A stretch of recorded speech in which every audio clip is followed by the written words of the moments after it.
Dan fun fact, memang lebih hemat kalau memakai lerak dan juga lebih tidak merusak kulit. Selain itu kita juga bisa mencuci dalam jumlah yang lebih besar dengan harga yang minimum.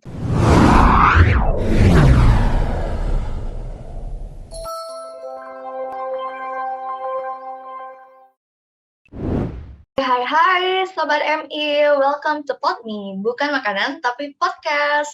Welcome again with your podcaster here, Kirana. In this new episode, we gonna talking about climate change, bareng narasumber kita yang super duper keren. Aku tuh suka banget loh nonton konten-kontennya dia, karena itu sangat-sangat edukatif banget dan terkenal banget lah karena bisa magang di 6 tempat bersamaan kayak gitu. Keren banget, dan itu masih SMA loh. Kayak keren banget gak sih? Mungkin gak usah lama-lama lagi, karena aku juga pengen bahas lebih lanjut nih mengenai climate change, mengenai krisis air bersih di Indonesia, dan juga campaign-nya dia buat sama organisasi yang dia bentuk, yaitu Water Nation. Jadi, please welcome to Arviana. Halo Kak Arviana, apa kabar? Halo, kabarku baik. Gimana nih Kak, kesibukannya sekarang ini apa aja ya? Oke, kesibukan aku lagi kuliah, lagi magang, lagi bangun Water Nation juga. Wow, tetap produktif ya, keren banget. Itu gimana sih bagi waktunya bisa kayak kuliah, magang, terus megang Patronation, dan kalau nggak salah kemarin dapat rekor muri nggak sih, Kak? Enggak kok, itu bukan dapat rekor muri. Itu aku lagi ngadiin sebuah acara aja, kayak gitu. Oke. Cara aku bagi waktunya itu, aku ini ya, kayak ngeplotting sih. Aku lebih suka ngeplotting tas-tas aku itu kayak gimana sih. Terus di tas tersebut, bebannya berapa banyak? Contohnya apa sih beban di waktu, beban di berat atau enggak sih ini tugasnya? Terus kira-kira butuh waktu berapa lama sih untuk kerjain tugas ini? Terus aku juga ngeplotting dari skala prioritas. Tugas mana nih yang mau aku kerjain duluan, yang paling urgent, dan yang harus banget dikerjain, dan tugas mana yang perlu didelegasiin. Ada yang namanya matriks prioritas, dan kalian juga bisa cek pembelajaran di project management, kayak gitu. Oke, ya, that's so really interesting. Ini daging banget sih buat aku nih, buat aku juga mahasiswa nih yang lagi sibuk kuliah juga, kadang masih kayak keteteran juga sama kalau ikut-ikut magang kayak gitu. Tapi ini so really helpful for me. Dan mengenai organisasi nih, kan Kak Arviana merupakan salah satu founder dari Water Nation. Mungkin bisa sih dikilas balik dari Water Nation terbentuknya itu awal mulanya seperti apa sih Kak Arviana? Aku penasaran banget soalnya. Oke, jadi waktu aku umur 11, bukan 11 ya, kelas 11 SMA, nah itu aku sangat tertarik banget dengan isu internasional. Dan kebetulan aku memang dari dulu anaknya itu tertib gitu ya, aku tuh nggak pernah buang sampah sembarangan. Terus aku juga kalau pakai semua atribut ke sekolah tuh lengkap. Pokoknya memang benar-benar anak yang tertib gitulah ya. Dan selanjutnya ketika aku yang suka organisasi, aku sendiri juga tertib dalam membuang sampah terutama, dan aku juga suka dengan isu-isu internasional, dan akhirnya aku coba cari apa sih yang bisa aku bawa ke Indonesia, dan akhirnya ketemulah Thirst Project gitu. Aku pengen buka di sekolahku, tapi karena agak ribet ya kalau buka di sekolah, akhirnya aku buka di Jakarta, dan akhirnya kita buka di Indonesia. Dan setelah kita buka di Indonesia, kita rebranding lah jadi Water Nation agar bisa lebih independen. Kalau untuk fokusnya tetap sama di bidang air dan lingkungan. Dan sampai sekarang kita juga udah ikutan berbagai kegiatan, event, membawa berbagai dampak. Jadi sangat panjang gitu ya untuk progresnya kayak gitu. Aku sempat notice nih, kan awalnya berarti dari luar negeri ya. Berarti Kak Arviana ini sempat sekolah di luar negeri ya waktu bangun Water Nation sendiri? Kebetulan enggak sih. Oh, I think kayak lagi sekolah di luar gitu, terus karena lagi dapat idenya di sana, terus akhirnya ngembanginnya di Indonesia gitu. Ya, mungkin aku mau membahas perihal climate change. Ini kan berkaitan juga dengan air dan sanitasi dan juga lingkungan, di mana sekarang keadaan selama COVID-19, menurutku ini sampah-sampah medis itu belum terkelola dengan baik nih.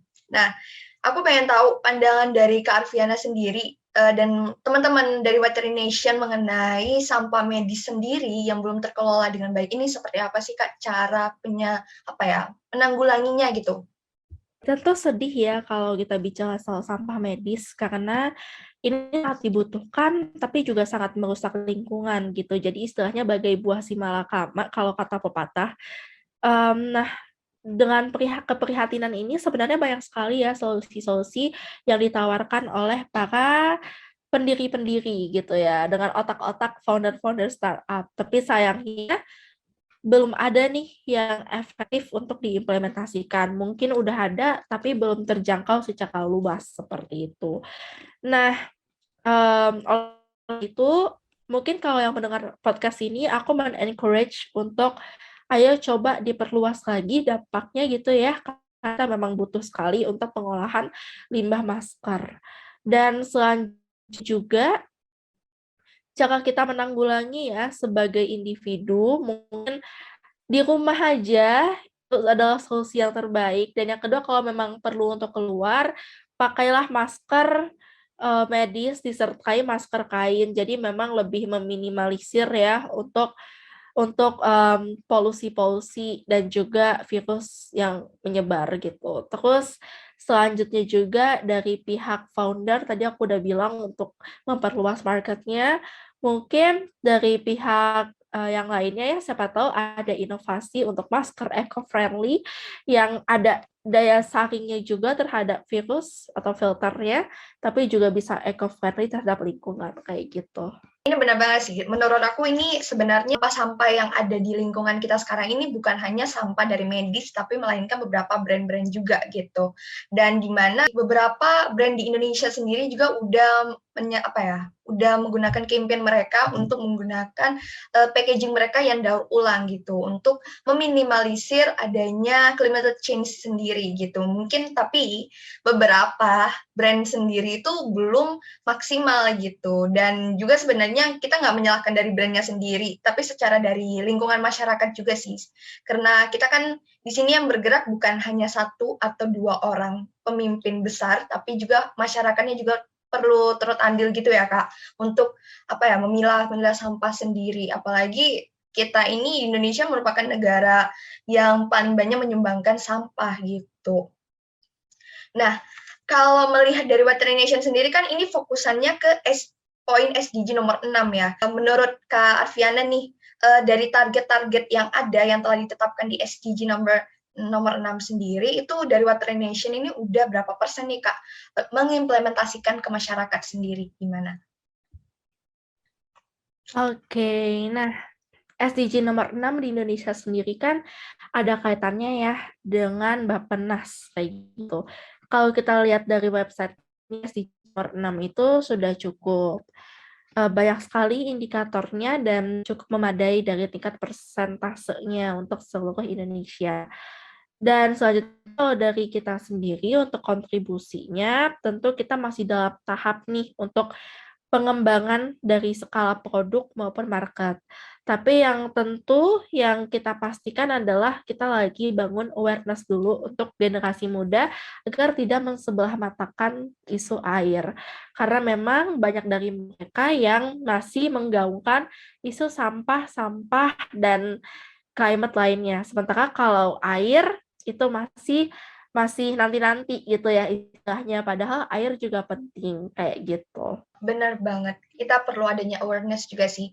Nah, awareness ini sebenarnya udah banyak banget ya dan aku juga sering banget lihat Veterination. Sebenarnya aku tuh kurang paham dengan kayak lingkungan lebih nggak peduli gitu, kayak ya udahlah yang penting praktis, ya udah pakai barang-barang plastik yang ya udah deh sekali pakai daripada pakai yang barang-barang yang harus dicuci lagi kayak gitu-gitu kan. Itu kan kayak wasting time dan juga udah pengen praktis aja kalau anak-anak zaman sekarang kan.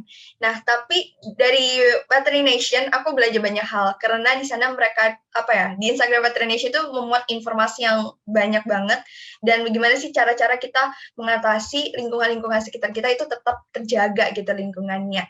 Nah, setelah aku scroll-scroll, aku juga sempat lihat kalau akhir-akhir ini lagi bahas mengenai krisis air bersih. Bener nggak, Kak Arviana? Nah, mengenai krisis air bersih ini, sebenarnya aku pengen lebih tahu dari Water Nation ini gimana sih masuk dari krisis air bersih ini, dan kan ada beberapa daerah yang sempat ditinjau nih mengenai krisis air bersihnya. Mungkin bisa diceritain nih Kak, salah satu daerah yang sempat jadi tempat tinjauannya gitu.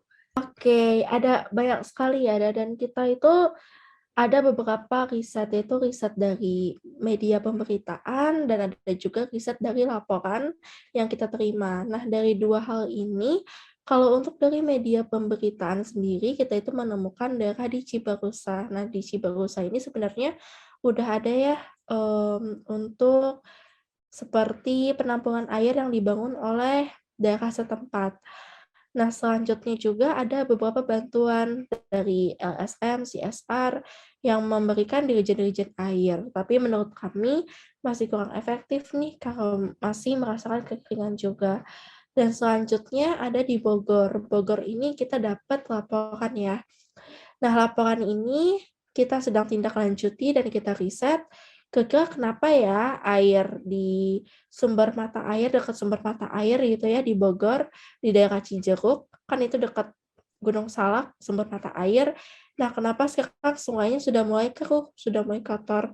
Nah, itu sedang kita amati lebih lanjut, kita riset lebih lanjut nih untuk apa sih tindakan yang tepat untuk daerah tersebut seperti itu. Oke, ini ada 2 daerah ini, berarti di daerah Jawa Barat. Menurut Kak Arviana sendiri, emang keadaan di 2 daerah tersebut itu krisis airnya memang udah dari dulu atau memang semenjak adanya COVID-19? Di mana COVID-19 ini kan emang benar-benar limbah rumah tangga sendiri masih beberapa itu belum terkelola dengan baik, kayak gitu. Ada dua faktor ya sebenarnya ya, kalau uh, pre-COVID, COVID sama 3 ya berarti ya, post-COVID pasti ada perubahannya. Nah, kalau sampah itu kan, semakin banyaknya dari mungkin diversifikasi tipe sampahnya kali ya. Kalau lagi COVID gini mungkin lebih ke sampah makanan dan lain-lain. Tapi sebenarnya ya, dari 3 proses timeline tahapan itu, pre-COVID, COVID, dan post-COVID, sebenarnya kurang apa ya, kurang ada perbedaan yang signifikan gitu. Karena kalau kita lihat dari ekosistem di Indonesia sendiri, masyarakatnya mau gimana pun tetap aja keluar, mau gimana pun tetap aja sama gitu loh untuk proses perekonomiannya. Walaupun memang ada naik turunnya ya, dan sekarang udah mulai naik lagi atau turun lagi beberapa, tapi tetap aja kurang lebih sama. Jadi kalau misalnya apakah ada perbedaan antara pre-COVID dan ketika COVID, menurut aku nggak ada perbedaan yang signifikan ya, karena sampah-sampah yang ada itu adalah sampah-sampah yang ada di kehidupan kita sehari-hari. Istilahnya apa sih, pemenuhan kebutuhan harian, kayak gitu. Berarti emang sih sebenarnya kita ini selama era COVID-19 ini kan kita lebih banyak di rumah ya. Jadi apa ya, adanya work from home juga, kemungkinan sampah-sampah rumah tangga itu pasti lebih apa ya, presentasinya tuh lebih tinggi gitu dari kita harian. Atau I don't know itu benar atau enggak, tapi menurut aku dari lingkungan sekitar aku aja itu selama COVID-19 itu memang limbah-limbah rumah tangga itu lebih lebih presentasinya tuh lebih tinggi gitu sebelum COVID kayak gitu. Nah, mungkin kalau dari 2 daerah tadi itu memang udah sebelum COVID sendiri berarti udah mengalami krisis air bersih sendiri, cuman udah ada penanggulangannya dengan membuat seperti waduk kayak gitu ya. Oke, mengenai krisis air bersih tadi, dan juga setelah itu aku juga pernah lihat sih ini di Weather Nation mengenai Back to Lerak. Aku nggak tahu banget ini Back to Lerak ini campaign-nya itu bakal dibentuk seperti apa ya, Kak Arviana? Mungkin bisa dijelasin nih buat teman-teman semua di sini. Jadi kalau kalian belum tahu buah lerak, lerak adalah sebuah buah dari Indonesia dan juga di Asia Tenggara lainnya, tapi lebih tepat dan lebih banyaknya digunakan di Indonesia ketika dari zaman dahulu, terutama untuk digunakan dalam mencuci batik. Tapi semakin ke sini kita ingin membawa lerak untuk menjadi alternatif atau tradisional deterjen, substitusi ataupun pengganti dari industrial deterjen yang biasanya kita pakai dan kita dapatkan dengan mudah. Kenapa? Karena air itu sangat ini ya, air itu mengalir dan limbah rumah tangga, terutama limbah deterjen ini sangat mempengaruhi ekosistem di perairan, termasuk dari kualitas air, dari ekosistem di bawah perairan, ikan-ikan, dan lainnya, itu sangat dipengaruhi oleh kualitas air. Nah, kalau kualitas airnya terganggu oleh deterjen industri, selain deterjen alternatif ya, alias deterjen yang tidak ramah lingkungan, maka itu akan mengganggu dan apalagi air itu terus mengalir ya, itu akan sangat mencemari sekali. Oleh karena itu, pentingnya kita untuk mengganti deterjen kita dari yang deterjen industri ke deterjen tradisional atau alami, agar bisa menjaga kualitas air. Dan fun fact, memang lebih hemat kalau memakai lerak dan juga lebih tidak merusak kulit. Selain itu, kita juga bisa mencuci dalam jumlah yang lebih besar dengan harga yang minimum.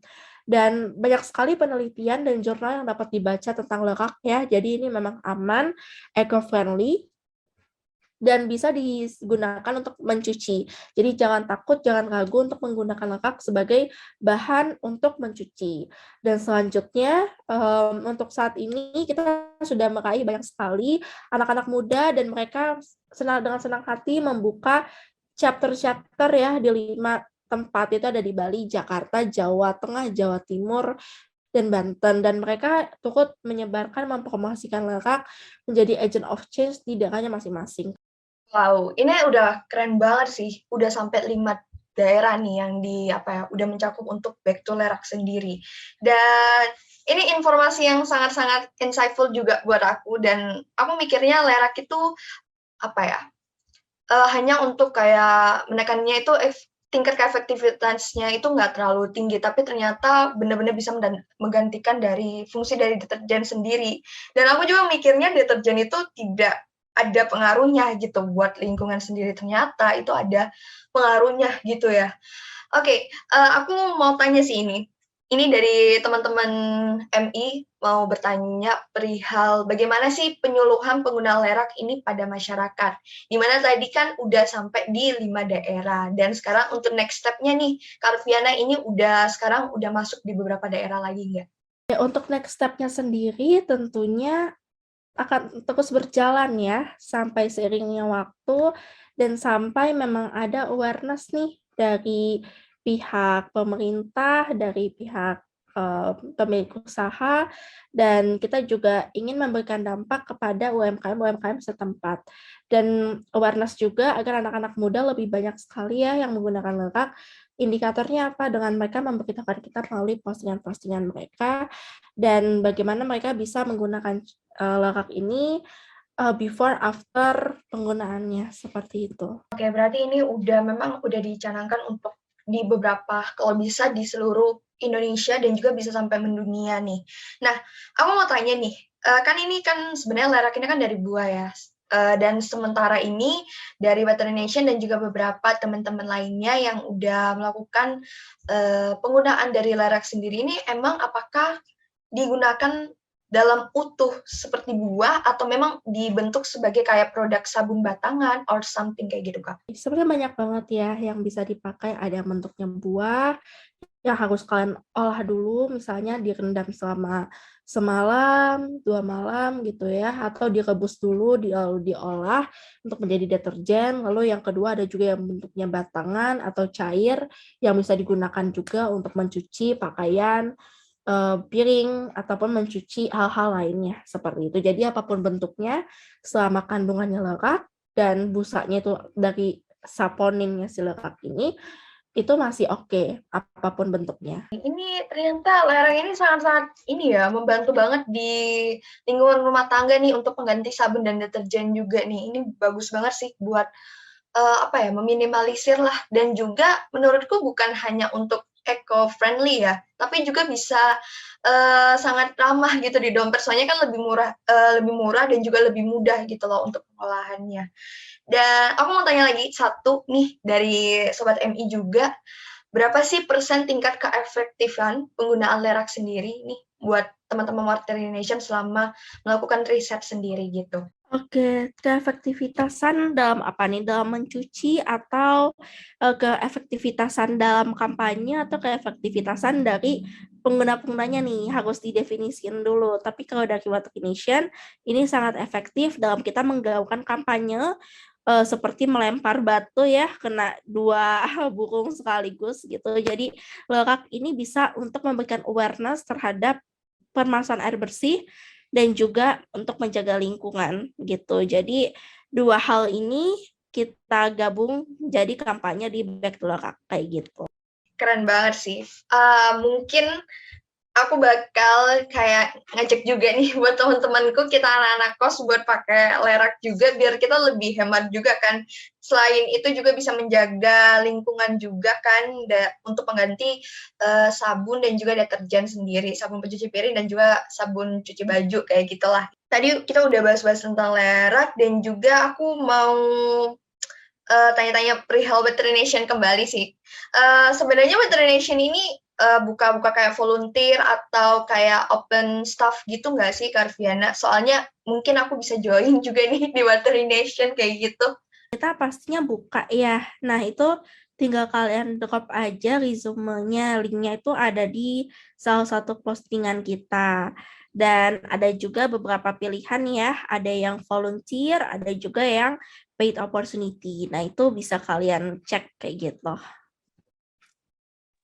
Wah, keren banget nih. Mungkin teman-teman nih yang pengen ikut jadi volunteer dan juga ingin bergabung di Veterination bisa langsung dicek Instagramnya Veterination dan juga kalian bisa langsung cek aja di link di bio Instagram Veterination, kalian bisa langsung gabung. Kalau nggak salah juga ada komunitas di via Telegram atau Discord gitu nggak, Kak?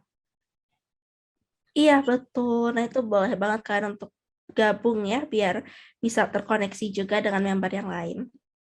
Nah, benar tuh teman-teman, nanti bisa setelah dengerin podcast ini teman-teman bisa langsung untuk cek di Instagramnya Veterination dan juga jangan lupa untuk di-follow dan bisa nih gabung langsung sama Veterination buat teman-teman yang pengen fokus untuk peduli sama lingkungan dan juga pengen tahu nih mengenai air dan juga sanitasi gitu. Mungkin teman-teman bisa bergabung dengan Veterination dan juga belajar lebih dengan teman-teman yang ada di sana. Kayak gitu. Oke, kita tadi udah bahas banyak hal sih mengenai climate change, terus back to Lera, krisis air bersih di beberapa daerah di Indonesia, dan juga mengenai fokusan di SDG nomor 6 gitu. Nah, ini benar-benar memberikan insight yang baru nih buat aku dan juga teman-teman yang lain, karena bisa lebih tahu nih mengenai lerak. Aku juga sebenarnya belum tahu nih, Sobat MI, mengenai lerak. Aku nggak tahu lerak itu sebenarnya mau diolahnya itu seperti apa. Tapi ternyata dari Kak Arviana aku tahu ternyata lerak itu sangat bermanfaat nih buat kita, bisa jadiin pengganti sabun cuci piring, bisa pengganti deterjen. It's so really eco-friendly dan juga bisa menghemat juga nih, apalagi buat teman-teman yang anak kos, anak rantau, wah sangat bagus nih untuk digunakan. Mungkin teman-teman sekarang bisa riset-riset nih di daerah tempat tinggalnya untuk cari tahu di mana ya ada leraknya, mungkin bisa dibeli atau enggak, mungkin ada tetangganya yang punya buah lerak, nah itu bisa dimanfaatkan ya Besti. Nah mungkin itu aja sih, kita bakal ngobrol-ngobrol singkatnya ini bareng Kak Arviana. Ini so really insightful dan mudah-mudahan sobat-sobat MI di luar sana bisa mendapatkan ilmu yang baru gitu. Jadi mungkin itu aja ya Kak Arviana, kita udah sampai di sesi terakhir dan mungkin dari Kak Arviana sendiri ada nggak sih yang pengen disampaikan ke teman-teman generasi muda Indonesia yang apa ya, buat menciptakan lingkungan di Indonesia, lingkungan sekitar kita ini menjadi lebih baik dan terhindar dari adanya sampah dan lingkungan yang lebih bersih lah, kayak gitu. Mungkin tips dari aku ya untuk menjaga lingkungan, yang pertama sih gunain aja sosial media kalian untuk belajar dan ikutan misalnya lomba atau mungkin organisasi-organisasi lingkungan. Di situ kan bisa belajar dan bisa bertemu dengan pengalaman baru di bidang lingkungan. Yang kedua adalah kalau udah belajar, kalau udah ketemu dengan environment ya, environment dalam artinya lingkungan di dalam koneksi kalian yang baik, yang suka dengan lingkungan, otomatis kan akan ikutan ingin menjaga lingkungan. Dan kalau kalian sudah ingin, praktikkan untuk menjaga lingkungan, kayak gitu. Jadi jangan sampai berkoneksi aja, belajar aja, tapi nggak dipraktikin. Jadi praktik is the must and it's okay ya, untuk kita bisa mulai bertahap living a sustainability life, kayak gitu. Benar banget, aku setuju banget sama Kak Arviana. Sebenarnya kita sekarang ini kan berada di zaman yang sangat maju nih. Sosial media menjadi teman kita dan kita gunain sosial media kita untuk mendapatkan insight baru dan juga sebagai aksi kita untuk peduli terhadap lingkungan. Mungkin teman-teman ya bisa ikut-ikut campaign yang ada di luar sana juga yang mengenai aksi lingkungan gitu dan mungkin nggak seluruh followers teman-teman langsung join, tapi sebenarnya tidak ada 1-2 orang yang jadi tertarik gitu loh untuk ikut gitu, kayak gitu. Menjadi awareness juga nih buat followers teman-teman kayak gitu. Oke, thank you juga buat Kak Arviana udah berbagi ilmunya di sini dan juga bagi-bagi cerita mengenai Veterination sama Sobat MI. Mudah-mudahan Veterination semakin sukses ke depannya dan Kak Arviana juga semakin lancar dan sukses terus ke depannya dan menciptakan karya-karya terbaik. Thank you Kak Arviana udah mau menyempatkan waktunya untuk jadi narasumber podcast dari Mengenal Indonesia. Terima kasih, bye-bye. Oke, bye-bye Kak Arviana. Thank you so much. Good night Kak. Have a nice day. Oke, itu tadi podcast bareng Kak Arviana. Kita membahas mengenai LERA dan juga climate change dan juga SDG nomor 6. Dan mudah-mudahan teman-teman bisa mendapatkan ilmu yang bermanfaat. Aku udah dari tadi ngulang-ngulang kalimat ini biar teman-teman semakin recognize again kalau teman-teman itu perlu dan wajib fardu ain lah untuk peduli sama lingkungan. Terkadang kita tuh merasa hal-hal kecil di hidup kita itu kayak sampah kayak gitu, kayak udahlah nggak apa-apa kayak gitu.